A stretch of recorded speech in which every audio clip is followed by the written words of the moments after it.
अपने घर की तरफ।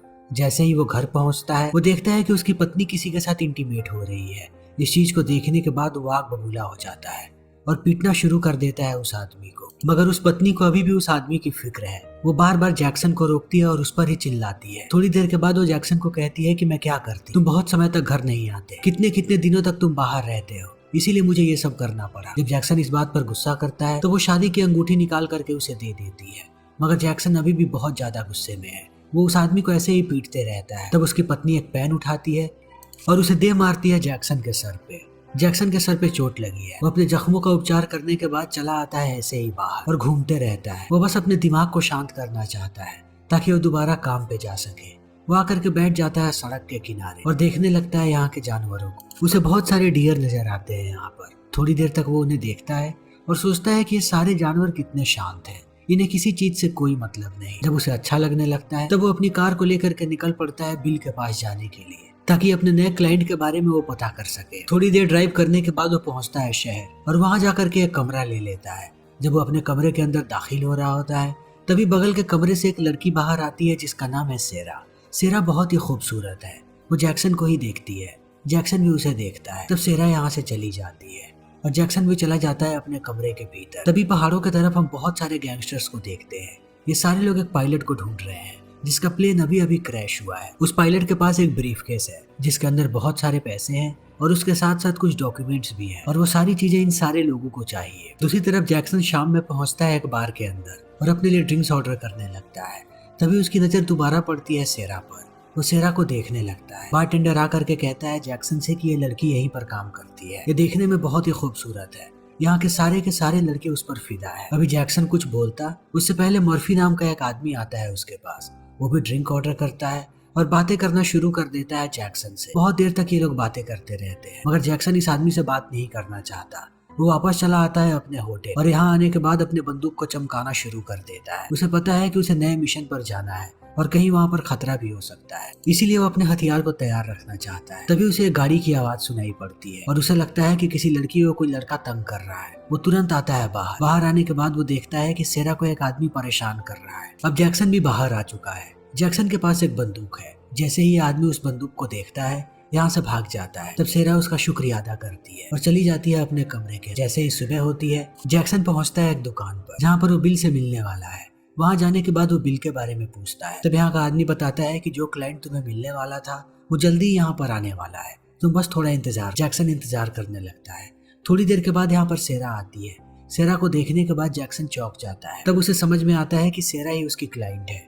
सेरा को शिकार पर जाना है और उसके लिए उसे गाइड की जरूरत है जो उसकी सुरक्षा भी कर सके। सेरा भी देख चुकी है कि जैक्सन काबिल आदमी है, उसे कोई भी आपत्ति नहीं है उसे अपना गाइड बनाने में। जैक्सन भी तैयार है। ये लोग 2 घोड़े लेते हैं और निकल पड़ते हैं हिल की तरफ। रास्ते में जैक्सन सेरा से सवाल पूछता है कि दुनिया में करने को और भी बहुत सारी चीजें हैं, फिर तुम शिकार करने के लिए यहाँ पर क्यों आई? सेरा कहती है कि मेरे पिता एक शिकारी हुआ करते थे। वो हमेशा से मुझे शिकारी बनाना चाहते थे।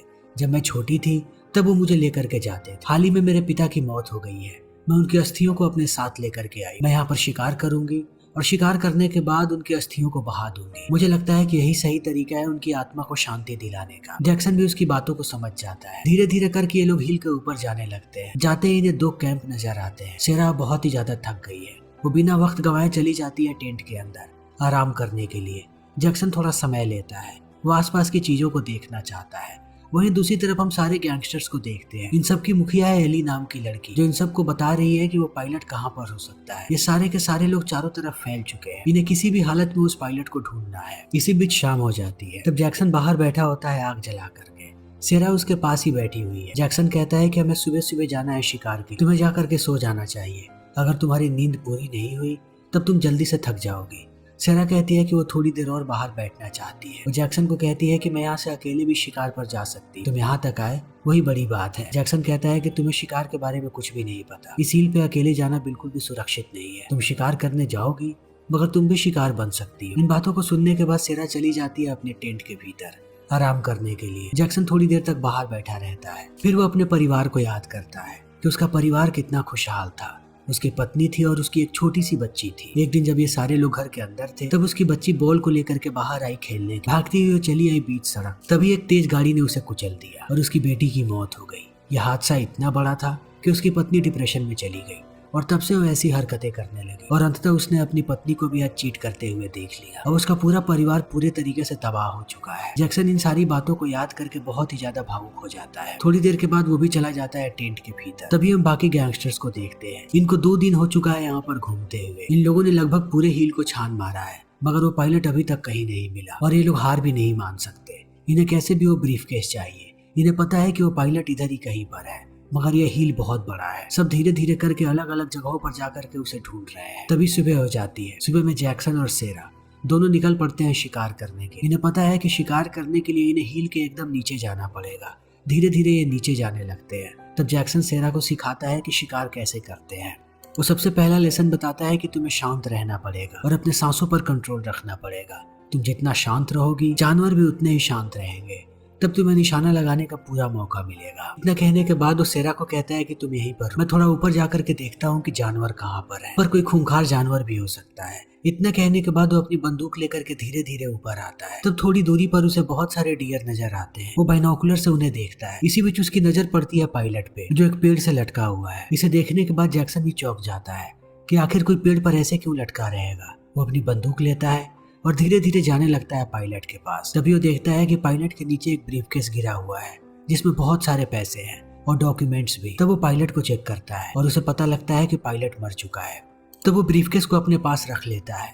इसी बीच उसे बंदूक की आवाज सुनाई पड़ती है। वो भागता हुआ आता है सेरा के पास। तब सेरा कहती है कि वो प्रैक्टिस कर रही थी। जैक्सन उसे कहता है कि हमें वापस चलना पड़ेगा, हम कैंप की तरफ वापस चलते हैं। इतना कहने के बाद वो सेरा को ले आता है वापस। बहुत देर तक ये लोग ऐसे ही बात करते रहते हैं, लेकिन जैक्सन सेरा को कुछ भी नहीं बताता ब्रीफकेस के बारे में और उस पायलट के बारे में भी कि वो ऊपर गया था तो उसने क्या देखा। थोड़ी देर तक सेरा उससे बात करती है, फिर चली जाती है अपने टेंट के अंदर। सुबह में जब सेरा की आंख खुलती है तब वो देखती है कि बहुत देर हो चुकी है। वो बाहर आने के बाद जैक्सन को कहती है कि तुमने मुझे जगाया क्यों नहीं, मैं बहुत देर तक सो गई, हमें शिकार पे चलना चाहिए। जैक्सन कहता है कि हमें शिकार पे जाने की कोई जरूरत नहीं है, मैं चाहता हूँ कि हम वापस होटल चले। इन बातों को सुनने के बाद सेरा भड़क जाती है और कहती है कि तुम क्या बात कर रहे हो, तुम्हें पता है कि मैं यहाँ पर शिकार करने आई हूँ और ये शिकार मेरे लिए कितना ज्यादा महत्वपूर्ण है। अभी इनकी बातें चल ही रही होती है, तभी एली के ग्रुप वाले उन्हें देख लेते हैं और गोलियां चलाना शुरू कर देते हैं। गोलियों की आवाज को सुनने के बाद जैक्सन सब कुछ समझ जाता है कि जिनका ये पैसा है वो यहाँ पर आ चुके हैं, लेकिन सेरा को कुछ भी समझ में नहीं आ रहा। वो सेरा को लेकर के भाग रहा है। वो लोग इन पर गोलियां चला रहे हैं, तब जैक्सन भी उन पर गोलियां चलाता है। वो कभी नेवी सील में हुआ करता था, उसे पता है कि ऐसे लोगों से कैसे निपटना है। बहुत देर तक यहाँ पर गोलियां चलती रहती हैं। जैक्सन उनके बहुत सारे आदमियों को मार गिराता है और भाग करके ये लोग दूर चले आते हैं। तब सेरा उससे पूछती है कि मुझे बताओगे कि आखिर यहाँ पर क्या चल रहा है। तब जैक्सन उसे पूरी बात बताने लगता है कि कल जब मैं ऊपर गया था, ऊपर मुझे एक मरा हुआ पायलट नजर आया जिसके पास एक ब्रीफकेस था। उस ब्रीफकेस में बहुत सारे पैसे थे।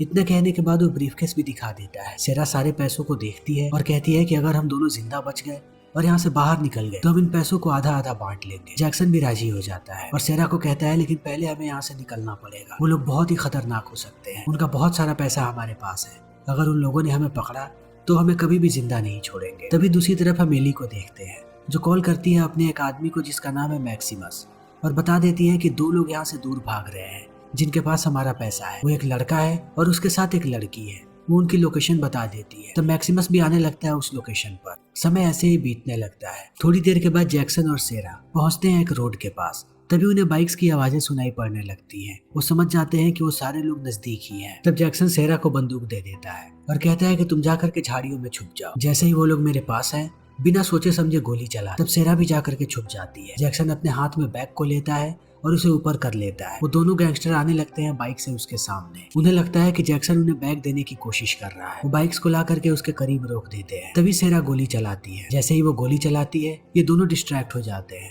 और जैक्सन को मौका मिल जाता है गोली चलाने का। वो एक एक करके दोनों को मार गिराता है। इस चीज को देखने के बाद सेरा बहुत खुश है कि अब वो दोनों सुरक्षित है। तभी वो देखती है कि उसके पीछे एक और आदमी है जो पकड़ लेता है सेरा को, मगर वो सेरा को मारता उससे पहले जैक्सन उस आदमी को भी मार गिराता है और लेकर के भागने लगता है सेरा को। यहाँ पर एक के बाद एक लोग ऐसे ही आते जा रहे हैं जो अंधाधुंध इन दोनों पर गोलियां चला रहे हैं। इस चीज को देखने के बाद ये दोनों भागते रहते हैं और जैक्सन एक एक करके सबको मारते रहता है।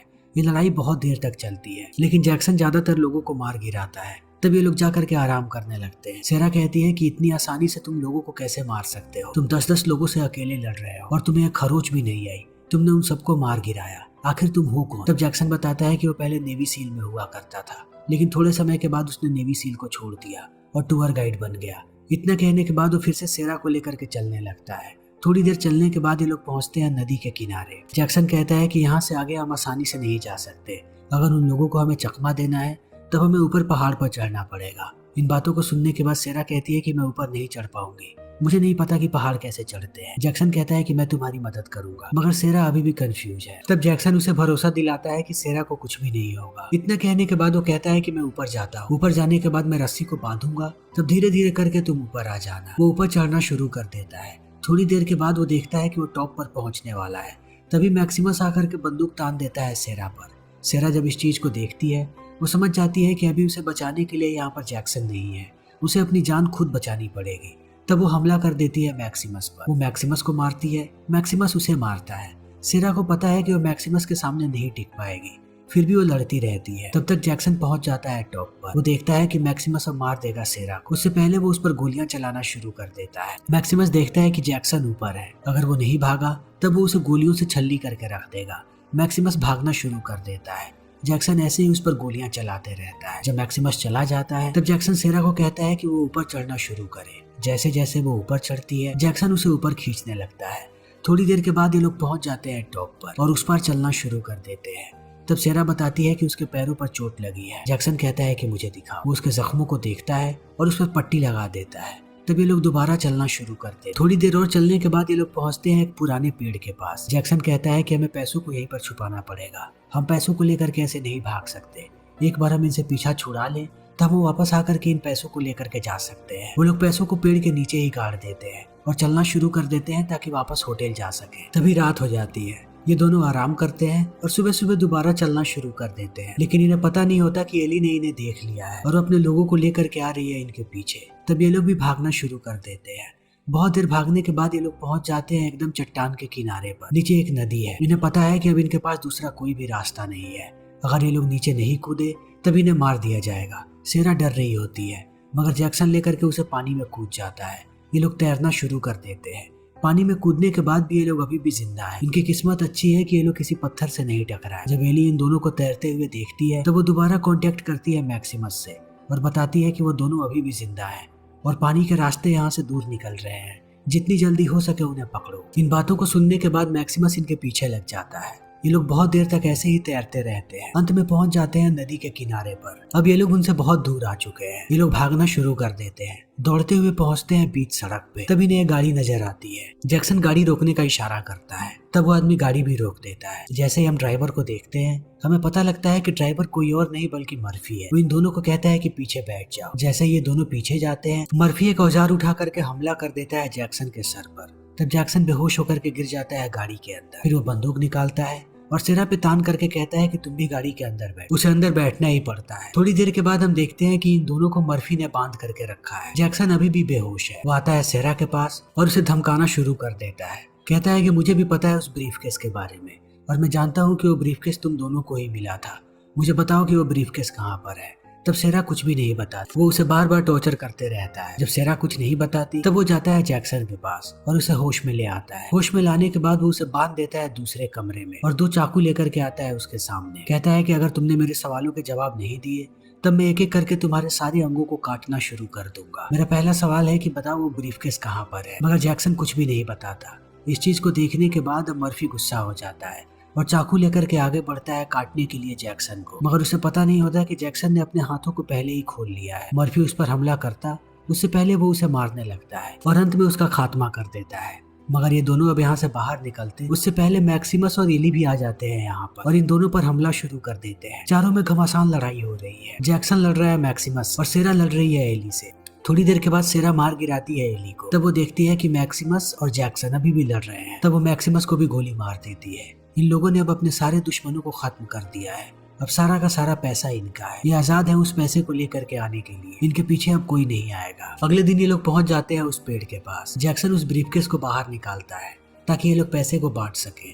पैसों को देखने के बाद सेरा कहती है कि अब मैं अपने पिता के अस्थियों को बहा सकती हूँ। वो शुक्रिया अदा करती है जैक्सन का और ये भी बताती है कि इससे बढ़िया शिकार मैं अपनी पूरी जिंदगी में नहीं कर सकती थी। ये सब कुछ तुम्हारी वजह से हुआ है। इतना कहने के बाद वो अस्थियों के डब्बे को खोलती है मगर अंदर अस्थियां नहीं होती, एक बंदूक होती है। बंदूक निकालने के बाद वो सीधा गोली मारती है जैक्सन को, फिर वो अपना विग उतार करके फेंक देती है और जैक्सन को बताती है कि मैं भी एक गैंगस्टर, मैं दूसरे गिरोह के लिए काम करती हूँ और जिनका ये ब्रीफकेस है वो हमारे दुश्मन थे। हमारे गिरोह को जैसे ही खबर मिली इस ब्रीफकेस के बारे में, मैं यहाँ पर आ गई मिशन पूरा करने के लिए। मुझे एक आदमी की जरूरत थी, तब मुझे तुम्हारे बारे में पता लगा, लेकिन अब